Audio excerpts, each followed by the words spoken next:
Blade batch ఎవరు చేతిలో ఏం చేస్తున్నావు? మొహడం ఏం లేదు.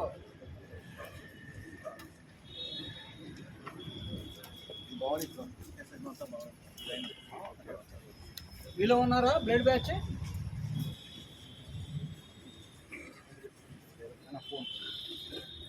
ఇందాక చేతులు ఎత్తున్నారు, చేతులు ఎత్తలేరా? ఎత్తో మీరంతా బ్లేడ్ బ్యాచ్. గంజా స్మోకర్స్ ఎవరు? బాబు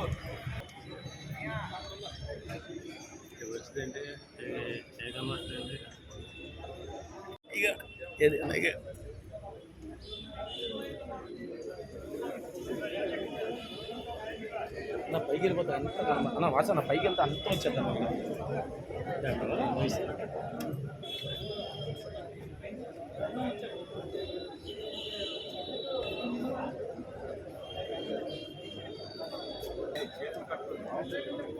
మన ముందు మొత్తం 4 స్టేషన్స్ నుంచి కేడీ షీట్స్ ఉన్నోళ్ళు, రౌడీ షీట్స్ ఉన్నోళ్ళు, సస్పెక్ట్ షీట్స్ ఉన్నోళ్ళు, హిస్టరీ షీట్స్ ఉన్నోళ్ళు పిలిపించడం జరిగింది. రాబోయే ఎలక్షన్స్లో వీళ్ళకి కౌన్సిలింగ్ ఇవ్వడం జరిగింది. సో మీ అందరూ ఉన్నారు.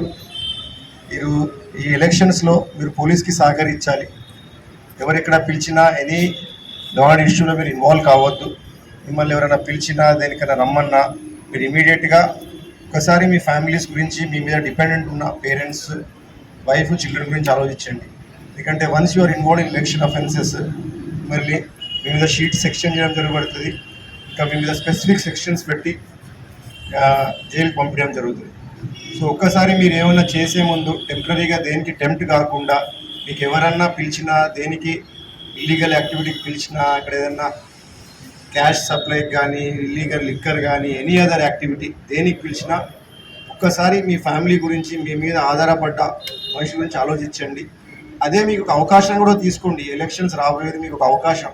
ఎవరన్నా మిమ్మల్ని అలా పిలిచినా మీరు అది వచ్చి మాకు ఇన్ఫార్మ్ చేస్తే, దానివల్ల మీ ఇన్ఫర్మేషన్ వల్ల మాకేమన్నా ఇక్కడ ఎన్ఫోర్స్మెంట్ యాక్టివిటీ జరిగితే దీన్ని ఒక ప్లస్ పాయింట్గా తీసుకొని ఎలక్షన్స్ తర్వాత మీ మీద రిపోర్ట్ తీసుకొని మీ బిహేవియర్ బాగుంటే ఐ గ్యారంటీ మీ మీద హిస్టరీ షీట్స్ కానీ ఇవన్నీ తీసేయడం జరుగుతుంది.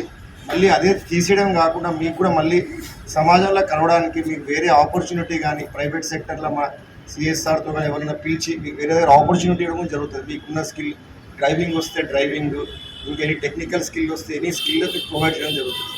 So consider this as my request. మీరందరూ దయచేసి దీన్ని ఒక ఆపర్చునిటీగా తీసుకోండి. ఇంకా వచ్చే ఎలక్షన్స్లో మీరు ఎక్కడ టెంప్ట్ అయ్యి ఎనీ ఇల్లీగల్ యాక్టివిటీలో ఇన్వాల్వ్ కావద్దు. అర్థమైందా? గట్టిగా చెప్పండి.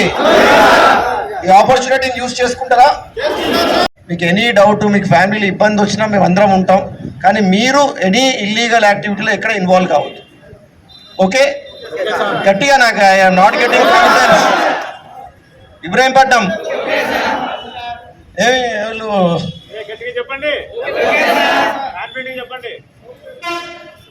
ఓకే అమ్మా, ఈ అవకాశాన్ని మీరు అందరూ సద్వినియోగించుకుంటారని, నెక్స్ట్ టైం మళ్ళీ ఇలా లేకుండా will all cooperate with us అని ఐఎమ్ హోపింగ్.